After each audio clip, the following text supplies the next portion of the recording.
Bismillahirrahmanirrahim. Today's topic of discussion is homeostasis haemodynamic disorders. हम haemodynamic disorders में coagulation cascade तक पहुंच गए थे। इससे पहले वीडियोस के अंदर हमने प्लेटिलेट के फंक्शन को देखा था कि किस तरह से प्लेटिलेट्स प्राइमरी हीमोस्टेसिस करते हैं। प्राइमरी हीमोस्टेसिस से प्लेटिलेट प्लग बनाते हैं। ये जो प्लेटिलेट प्लग बनता था इसके दो फंक्शन थे। पहला प्लेटिलेट प्लग का फंक्शन ये है कि इनिशियल वैस्कुलर डिफेक्ट को सील कर देना। दूसरा इसका इंपॉर्टेंट फंक्शन ये है कि इससे प्लेटिलेट प्लग के ऊपर सेकेंडरी हीमोस्टेसिस होगी तो ये कोआगुलेशन फैक्टर को सरफेस प्रोवाइड करेगा, स्कैफोल्ड प्रोवाइड करेगा। तो जो क्लॉटिंग फैक्टर वाला जो मैकेनिज्म होगा जिससे सेकेंडरी हीमोस्टेसिस होगी इसको हम कोआगुलेशन कैस्केड भी बोलते हैं। तो आज हम पढ़ने वाले हैं कोआगुलेशन कैस्केड और इसके pathway, extrinsic pathway, intrinsic pathway, और ये देखेंगे कौन सा पाथवे किस तरह से इनिशिएट होता है और हमारा फिजियोलॉजिकल या इन विवो कौन सा पाथवे ऑपरेट करता है, एक्सट्रिंसिक या इंट्रिंसिक। इन पाथवे में कौन कौन से एंजाइम इन्वॉल्व होते हैं और वो कौन कौन से फैक्टर्स होते हैं जो कोआगुलेशन को लिमिट करते हैं। तो स्टार्ट करते हैं फिर इस वीडियो को। लेकिन अगर आपने चैनल को सब्सक्राइब नहीं किया तो सब्सक्राइब कर लेना ताकि आप हमारी आर्मी का हिस्सा बन जाए। Coagulation cascade. कैस्केड होता है क्या है? कैस्केड एक सीरीज ऑफ द रिएक्शंस होते हैं और ये ऐसा कैस्केड है जो सीरीज ऑफ एम्पलीफाइंग होगा। एक एंजाइम या एक कोआगुलेट क्लॉटिंग फैक्टर एक्टिवेट होने के बाद दूसरे को करेगा, दूसरा तीसरे को, तीसरा चौथे को, चौथा पांचवें को। कोई यहाँ पे इनहिबिटरी नहीं देखने को मिलेगा। तो कोआगुलेशन कैस्केड की डेफिनेशन क्या होगी? The series of amplifying enzymatic reactions that leads to deposition of insoluble fibrin clot. कि वो एम्पलीफाइंग एंजाइम रिएक्शन जिसकी वजह से इनसॉल्युबल फिब्रिन क्लॉट डेपोजिट होगा किस जगह के ऊपर? जहाँ पे प्लेटिलेट प्लग बना हुआ है, जहाँ पर प्राइमरी हीमोस्टेसिस हुई हुई है। नॉर्मली फिब्रिनोजन सॉल्युबल होती है लेकिन जब ये फिब्रिन के अंदर कन्वर्ट होती है तो इनसॉल्युबल बन जाती है। इससे पहले हमने ये देखा था कि पहले क्लॉटिंग फैक्टर या कोआगुलेशन कैस्केड से पहले प्राइमरी हीमोस्टेसिस होती है जो प्लेटिलेट के ऊपर डिपेंडेंट होती है, लेकिन इसी के बाद ही सेकेंडरी हीमोस्टेसिस होती है। अब जो क्लॉटिंग फैक्टर है किस तरह से क्लॉट बनाते होते हैं ये लेबॉरेटरी टेस्ट ट्यूब में डिफरेंट होता है और हमारी बॉडी के अंदर ब्लड वेसल में डिफरेंट होता है। जैसे अगर आप क्लॉटिंग आपने लेबॉरेटरी में करवानी है तो यहाँ पर आप दोनों पाथवे ऑपरेट करवा सकते हो, intrinsic pathway, extrinsic pathway. Intrinsic pathway में आपने नेगेटिवली चार्ज सरफेस प्रोवाइड करनी है जो ग्लास बीड्स प्रोवाइड करती है। एक्सट्रिंसिक पाथवे में आपने टिश्यू फैक्टर एक्सपोज करवाना होता है। नॉर्मली जो हमारी बॉडी के अंदर जो मैकेनिज्म चलता होता है वो एक्सट्रिंसिक चलता होता है, इंट्रिंसिक नहीं चलता होता। दोबारा बता रहा हूँ, एक्सट्रिंसिक मैकेनिज्म जो टिश्यू फैक्टर की वजह से होता है हमारी बॉडी में नॉर्मली यही ऑपरेट करता है। लेकिन जो इंट्रिंसिक वाला मैकेनिज्म है, ठीक है, वो सिर्फ लेबॉरेटरी के अंदर और हमारी बॉडी और लेबॉरेटरी दोनों के अंदर जो कॉमन है वो एक्सट्रिंसिक है, और जो सिर्फ इन विट्रो होगा, लेबॉरेटरी के अंदर होगा, वो इंट्रिंसिक होगा। इस तरह से आपने इसको एक चीज़ को नोट कर लेना है। दोनों के अंदर बेसिक प्रिंसिपल सेम हो गए। किस तरह से क्लॉटिंग फैक्टर एक्टिवेट होते हैं दोनों में सेम प्रिंसिपल्स हो गए। अब हम पहले इसको देख लेते हैं कि जो कैस्केड होते हैं रिएक्शन के उसको एक रिजेंबल किया हुआ है डांस से।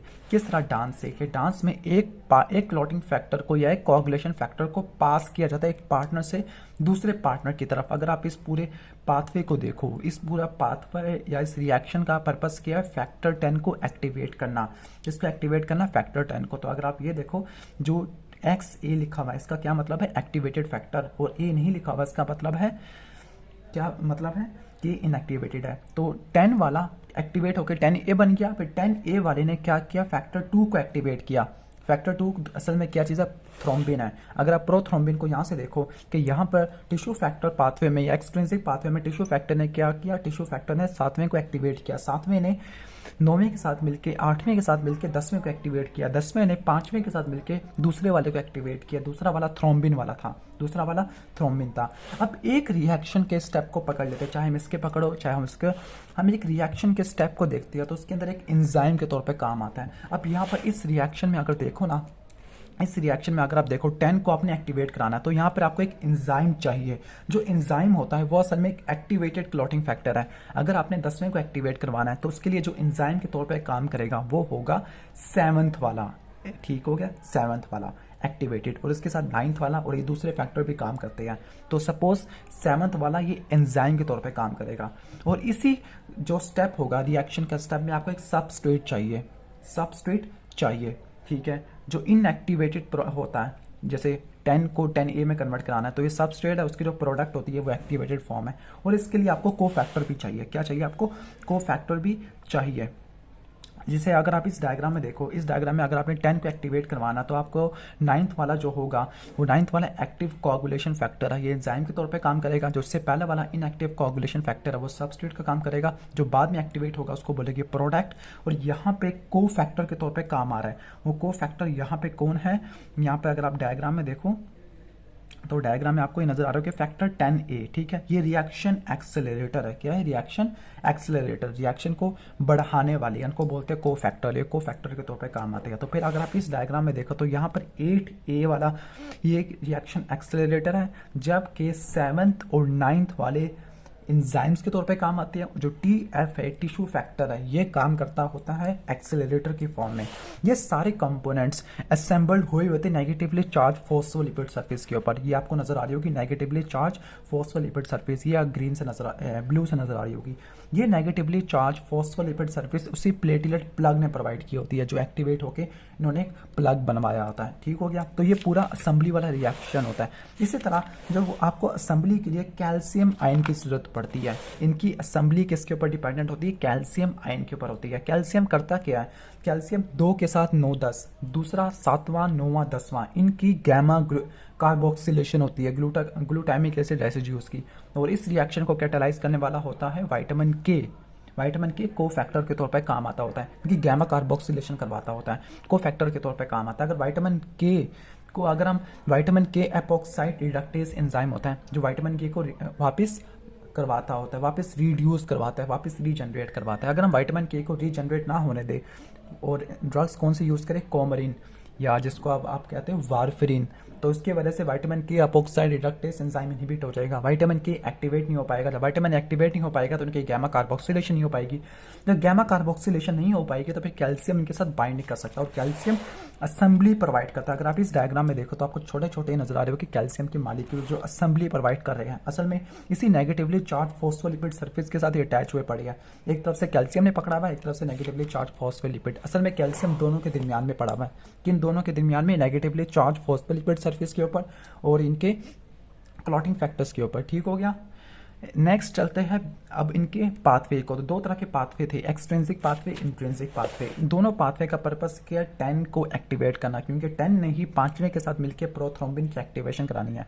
जो इंट्रिंसिक पाथवे है, जो हमारी बॉडी के अंदर नहीं होता, वो होता है 12 से स्टार्ट होता है, जबकि एक्सट्रिंसिक पाथवे जो हमारी बॉडी के अंदर होता है वो होता है स्टार्ट टिश्यू फैक्टर से, जिसको आप फैक्टर 3 भी बोलते हैं। अब इन पाथवे की एफिशिएंसी को चेक करने के लिए 2 तरह के टाइम होते हैं, एक होता है प्रोथ्रोम्बिन टाइम और एक होता है पार्शियल थ्रोम्बोप्लास्टिन टाइम।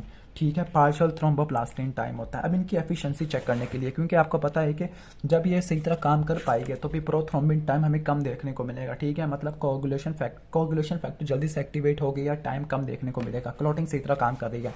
लेकिन ब्लीडिंग डिसऑर्डर के अंदर इनका टाइम प्रोलॉन्ग देखने को मिलता है। तो जो प्रोथ्रोम्बिन टाइम है वो किसको चेक करने के लिए इस्तेमाल होता है? प्रोथ्रोम्बिन टाइम चेक करने को इस्तेमाल होता है एक्सट्रिंसिक पाथवे की प्रोटीन के फंक्शन को चेक करने के लिए। एक्सट्रिंसिक पाथवे के अंदर कौन कौन सी प्रोटीन इन्वॉल्व है? एक्सट्रिंसिक, अब ये देखो टिश्यू फैक्टर इन्वॉल्व है, एक तरफ देखो 7th है, एक तरफ अगर आप देखो 7th है, 9th है, 10 है और फैक्टर 2 है। तो अगर आप यहाँ से देखो फैक्टर 7, ठीक है, फैक्टर 7 किस जगह पे इन्वॉल्व था? ये वाला एक्टिवेटेड फैक्टर 7 था। फिर फैक्टर 10 है, फैक्टर 9th भी आना चाहिए, लेकिन यहाँ पे फैक्टर 9 नहीं लिखा हुआ। अच्छा, फैक्टर 5 आपको इस जगह पे चाहिए। वैसे 9 की जरूरत नहीं है जब आपके पास 7th की एक्टिवेशन हो रही है। 7th आपको चाहिए, 10th चाहिए, 5 चाहिए और आपको प्रोथ्रोम्बिन चाहिए। तो इनकी एफिशिएंसी को चेक करने के लिए जो टाइम होता है वो होता है प्रोथ्रोम्बिन टाइम या प्रोथ्रोम्बिन एसे, पीटीएसए। इसमें करते क्या? इसमें टिश्यू फैक्टर देते हैं इनिशिएट करने के लिए, कैल्शियम और फास्फोलिपिड डालते हैं प्लाज्मा के अंदर, और फिर ये चेक करते हैं कि फिब्रिन क्लॉट कितनी देर में बनता है। अगर किसी के अंदर इनका फंक्शन बिल्कुल ठीक है तो फिर क्लॉट अपने टाइम पे बनेगा, लेकिन अगर इनका फंक्शन खराब हो गया, मतलब ये प्रोटीन बन नहीं पा रही लीवर के फेल्योर की वजह से, तो फिर इनका टाइम ज़्यादा देखने को मिलेगा। दूसरी तरफ होता है पार्शियल थ्रोम्बोप्लास्टिन टाइम। ये पीटीटीएसए चेक करने के लिए इस्तेमाल होता है इंट्रिंसिक पाथवे के लिए, जो सिर्फ लेबोरेटरी के अंदर होता है। अब इसमें कौन कौन सी प्रोटीन होती है? इसमें देखें आप 12वां से स्टार्ट हो रहा है, 12वें से 11वां, 11वें से 9वां, और सॉरी मैं आपको बता, जो 9वां है वो इंट्रिंसिक पाथवे में है। जो एक्सट्रिंसिक पाथवे में तो 7वां आ रहा है ना, तो 9th है वो इंट्रिंसिक पाथवे में है। तो इंट्रिंसिक पाथवे में किन किन को चेक करने के लिए?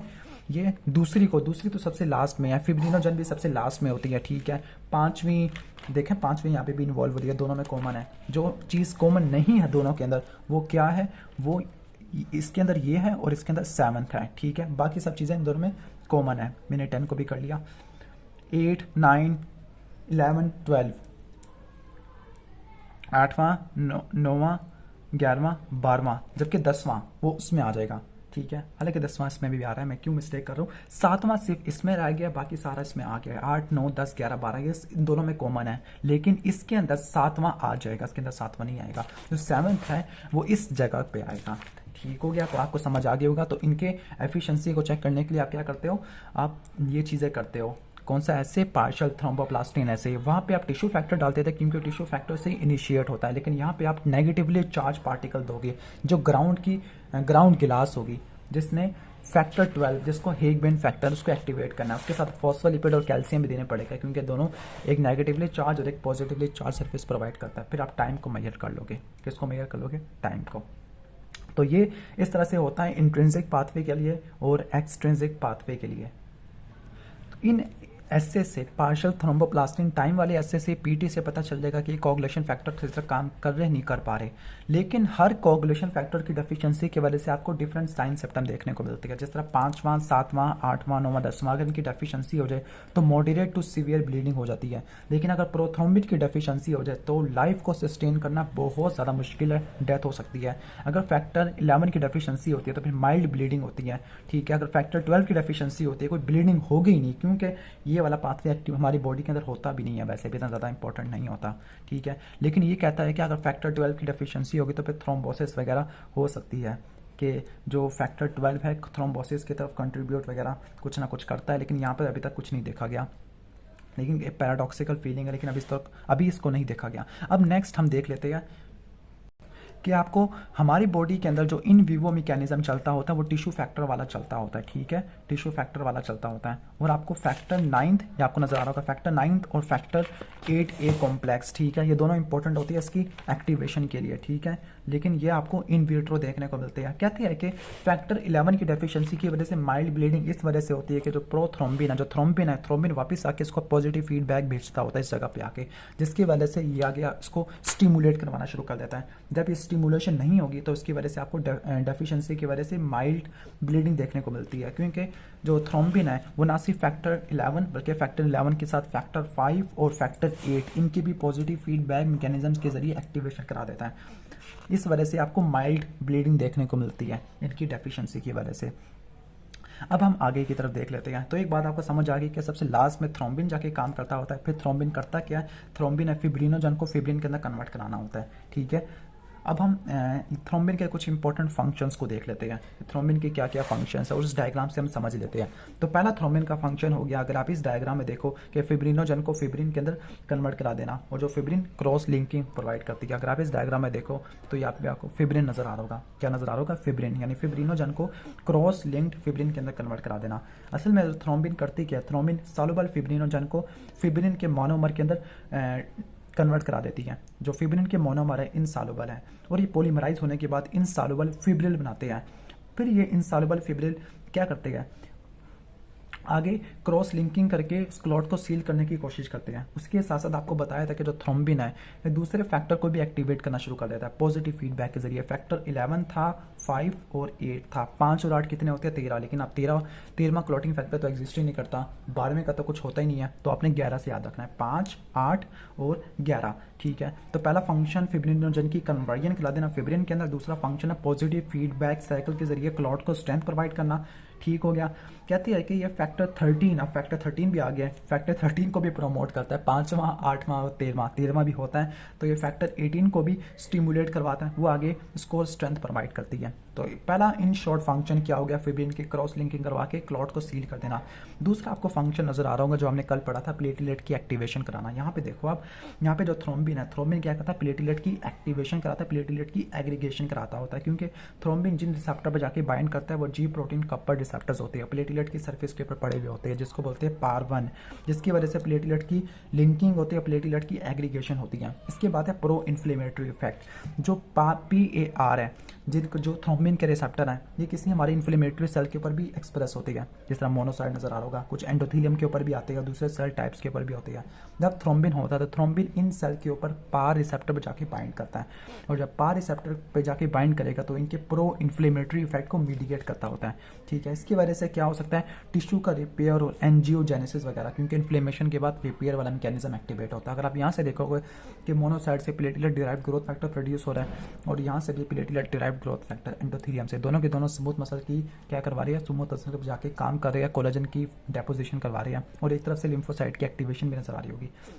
अब लास्ट है anti coagulant effect. Anti coagulant effect अब होता क्या है, अब वो मैकेनिज्म बाद में देखने को मिलती है कि बाज़ वगैरह ऐसा होता है कि थ्रोम्बिन नॉर्मली शुरू में प्रो कोगुलेंट होता है, लेकिन इसके बाद एंटी कोगुलेंट होना शुरू हो जाता है, इसका फंक्शन रिवर्सल हो जाता है। इस फंक्शन का पर्पस क्या होता है कि जहाँ पे क्लॉट बनना चाहिए सिर्फ उसी जगह पे क्लॉट रहे, और जहाँ पर हमें ज़रूरत नहीं है अनवांटेड ब्लड क्लॉट थ्रोम्बस को ना बनने दे, ये एंटी कोगुलेंट फंक्शंस होते हैं। ठीक हो गया।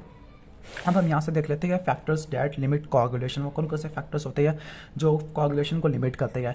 इसका मतलब ये नहीं कि कोआगुलेशन को जहाँ पे ज़रूरत है वहाँ पे लिमिट करना, ना, कोआगुलेशन को उस जगह के ऊपर रिस्ट्रिक्ट कर देना, लिमिट कर देना जहाँ पे हमें ज़रूरत नहीं है, अनवांटेड ब्लड क्लॉट को ना बनाना। सबसे पहला मैकेनिज्म क्या है जो कोआगुलेशन को लिमिट करता होता है, पहला है सिंपल डाइल्यूशन है, कि जो ब्लड होगा, ठीक है, साइट ऑफ द इंजरी के ऊपर वो कोआगुलेशन फैक्टर को, स्पेसिफिकली एक्टिवेटेड क्लॉटिंग फैक्टर को वॉश अवे कर देगा। ठीक है, वॉश अवे करने के बाद लीवर के पास ले जाएगा, फिर लीवर उसको रिमूव कर देगा।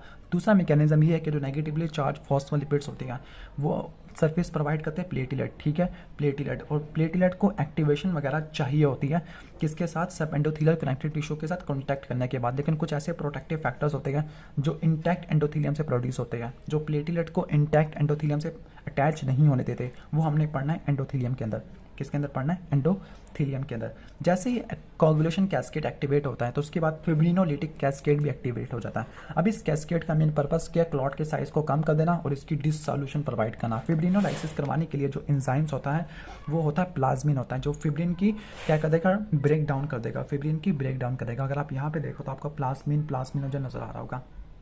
ठीक है, तो फिब्रिन को ब्रेक डाउन कर देगा, इसकी पोलीमराइजेशन नहीं करने देगा, फिब्रिन की पोलीमराइजेशन नहीं करने देगा।